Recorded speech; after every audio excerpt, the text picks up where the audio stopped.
তো বলছে লক্ষ্মীর ভান্ডারের থেকে 3,000 টাকা দেবে, ডাবল করে দেবে। দিল্লিতে বলেছিল 2,500 দেবে, আজ পর্যন্ত দিয়েছে?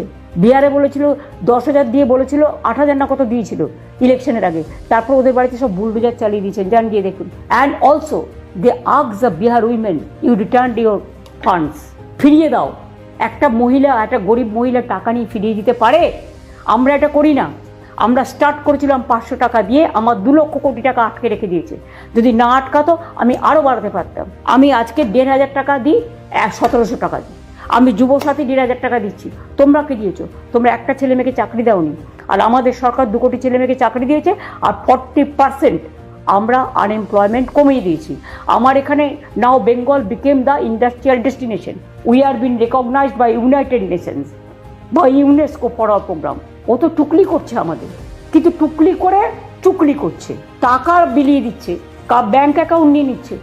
আগামী দিন তো মানুষের ব্যাংক অ্যাকাউন্ট লুট করে নেবে।